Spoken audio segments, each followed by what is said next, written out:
وہ نہیں بدل سکتا۔ اس طرح میں نے، چونکہ میں فارغ تھا، میں نے ساتھ ہوٹل پہ ڈیوٹی دینی شروع کر دی۔ مختار بھائی پولیس میں رات کو چند گھنٹے کے لیے ریسٹورنٹ پہ آ جاتے۔ اس طرح یہ نظام چلتا رہا۔ چونکہ یہ بنانا تھا، اس لیے روڈ کے سامنے ہی اتفاق سے ایک بلڈنگ خالی تھی ماڈل ٹاؤن میں۔ وہاں سے ہم نے ان کا نیچے والا بڑا ہال کمرہ کرائے پہ لیا۔ اب کھانا وانا پکانے کا کام ادھر ہونے لگا، کیونکہ کافی لوگ آتے تھے، ریسٹورنٹ بڑا مشہور تھا، باربیکیو وغیرہ بھی لگتی تھی۔ ہوٹل گرانے کا کام شروع ہو گیا، نئی بلڈنگ کی تعمیر وہ بھی شروع ہونے کو تھی۔ بڑا مسئلہ یہ تھا کہ اس روڈ پہ چونکہ نئی بلڈنگ کھڑی کرنی تھی، نیا نقشہ تھا، اس کے لیے ہرڈلز بہت زیادہ تھی۔ یہ کریڈٹ تقیر بھائی کو جاتا ہے کہ اس نے اپنے لنکس اور سورسز سے ناممکن کو ممکن بنایا، ورنہ یہ بلڈنگ کبھی بھی کھڑی نہیں ہونی تھی، کیونکہ سب کچھ میری آنکھوں کے سامنے ہو رہا تھا۔ جو متعلقہ محکموں کے لوگ آ رہے تھے، جس طرح باتیں کر رہے تھے، اٹ واز امپاسبل۔ خیر، اللہ اللہ کر کے کام شروع ہو گیا۔ میں ہوٹل پہ برابر ڈیوٹی دیتا رہا۔ اس طرح ایک دن یہ بلڈنگ کمپلیٹ ہو گئی، اوپر رہائش کے لیے گھر بنا لیا، نیچے ہال ٹائپ بنا کے اس کی ڈسٹریبیوشن کر دی، تاکہ کل کلاں جب دکانوں کا سلسلہ ہو تو انہیں سیپریٹ کر دیا جائے اور پیچھے اکاموڈیشن سیپریٹ ہو جائے۔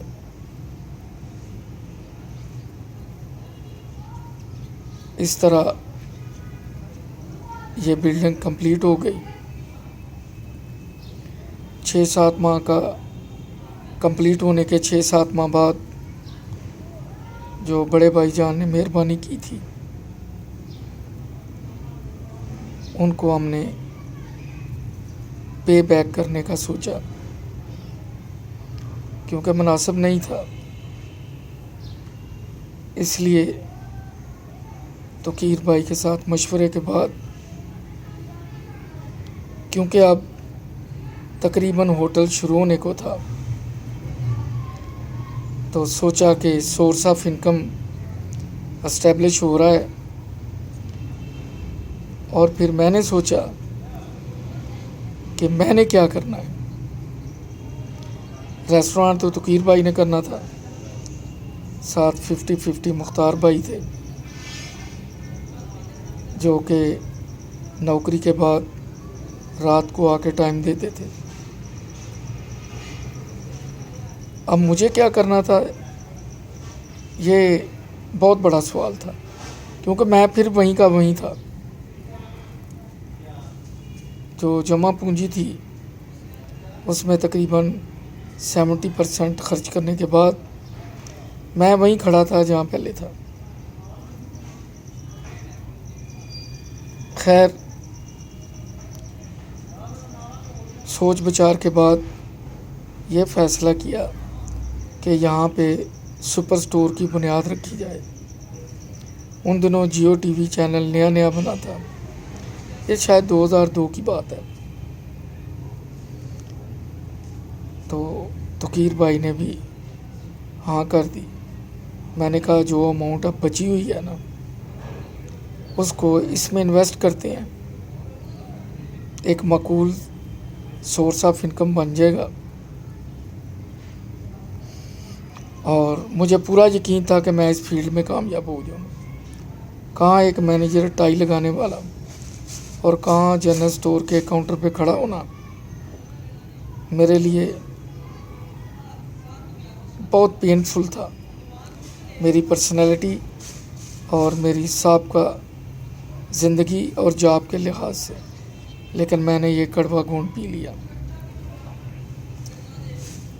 کیونکہ جو ارد گرد کے حالات ہیں، پاکستانیوں سے بھی میں نے سن رکھا تھا باہر، جو کئی دفعہ فنش کر کے آئے پاکستان اور پھر واپس گئے، ان کی زبانی کہ ان کے ساتھ یہاں پہ کیا سلوک ہوتا ہے، اور وہی سلوک مجھے نظر بھی آ رہا تھا اور اس کے سگنل بھی مل رہے تھے، جو سائلنٹ سگنل تھے۔ سمجھ آتی ہے، کیونکہ اب میں انڈیپینڈنٹ نہیں تھا، میں ڈپینڈنٹ تھا۔ خیر، جب اللہ تعالیٰ کا کرم ہو، والدہ صاحبہ کی دعائیں تھیں، تو اللہ تعالیٰ نے میرے اس کاروبار میں برکت ڈالنی شروع کر دی۔ مجھے الف بے کا نہیں پتہ تھا گروسری آئٹم کا، ایون کہ ایک عورت آئی، وہ کہنے لگی مجھے لیمن میکس چاہیے، تو میں نے کہا کہ میڈم میں نے ابھی میک اپ کا سامان نہیں رکھا، تو وہ مسکرا کے کہنے لگی کہ یہ برتن دھونے والا لیکوڈ ہے۔ ایک حبیب صاحب تھے، گورنمنٹ اسکول کے اندر کنٹین چلاتے تھے، تو کیر بھائی نے میرے ساتھ ان کی ڈیوٹی بھی لگائی، جو مجھے گائیڈ کرتے تھے۔ مجھے کسی پروڈکٹ کا نہیں پتہ، پرائسوں کا بالکل پتہ نہیں تھا، تو کیر بھائی نے ساری شاپنگ کی، ایون کہ جو دالیں وغیرہ پیک ہوتی تھی وہ ہوٹل کے لڑکے کرتے تھے۔ انہوں نے میرے ساتھ بہت تعاون کیا، بلڈنگ بنانے میں بھی اور اسٹور چلانے میں بھی۔ ٹھیک ہے، انویسٹمنٹ میری تھی، لیکن میں آج بھی ان کی نیکی نہیں بھول سکتا، ایک بھائی افتخار کی نیکی نہیں بھول سکتا جنہوں نے مجھے باہر بلایا، ان کے تعلق کی وجہ سے مجھے بینک میں جاب ملی اور میں نے ایک سنگ میل عبور کیا۔ اس کے بعد توقیر بھائی نے جو تعاون کیا، اسٹور کی بنیاد رکھی، جہاں سے میں نے پھر نام بھی کمایا اور مال بھی اتنا کہ میرا بہترین گزارا ہونے لگا۔ اس طرح بچوں کی تعلیم وغیرہ، اب میرا فکر تقریباً ختم ہو چکا تھا، کیونکہ بزنس میں رسپانس بہت بہتر ملا تھا۔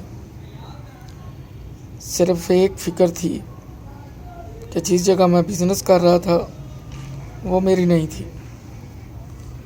ایسے ہی جیسے میں نے بینک میں جاب شروع کی تو وہاں میں ٹیمپریری تھا، یہاں بھی میں ٹیمپریری تھا،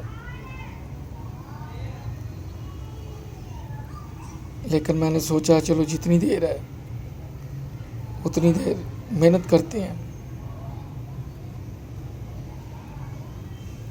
اس طرح جو اماؤنٹ باقی بھی پڑی ہوئی تھی سیونگ میں، میں نے وہ بھی نکال لی۔ اب میں نے والدہ صاحبہ کی خدمت کرنی شروع کر دی، کیونکہ اسٹور سے معقول انکم ہوتی تھی، اور جو میں فیملی کے ساتھ رہتا تھا، میں نے اسٹور سے راشن وغیرہ، کیونکہ یہ میرا اخلاقی فرض تھا کہ میں کسی پہ بوجھ نہ بنوں، تو وہ میں نے اب ہر مہینے کہہ دیا کہ گھر کا راشن میری طرف سے اسٹور سے آیا کرے گا۔ خیر، وقت اچھا گزرنے لگا۔ اگلی ملاقات میں اسی موضوع پہ بات ہوگی، کیونکہ یہاں میں نے 16-17 سال اسٹور کو رن کیا، ایک عرصہ ہوتا ہے۔ اگلی قسطوں میں اس پہ بات ہوگی۔ میرا چینل سبسکرائب کیجیے، دعاؤں میں یاد رکھیے۔ پھر میں 2002 اور 2020 کو بھی کمپیئر کرتا رہوں گا تاکہ آپ کو پتہ چلتا رہے کہ اگر 3310 کی جگہ S10 S11 آ گیا ہے، آئی فون 9 10 11 آ گیا ہے، تو ظاہر ہے مزاجوں میں بھی تبدیلیاں آتی ہیں، حالات میں تبدیلیاں آتی ہیں، سوچوں میں تبدیلیاں آتی ہیں۔ کچھ مفاد مشترکہ ہوتے ہیں، کچھ انفرادی ہوتے ہیں، کچھ گروپنگ ہوتی ہے، کچھ کو گروپوں میں شامل نہیں کیا جاتا۔ اس طرح اگلے ایپیسوڈز میں بات ہوگی۔ اپنا خیال رکھیے۔ اللہ حافظ۔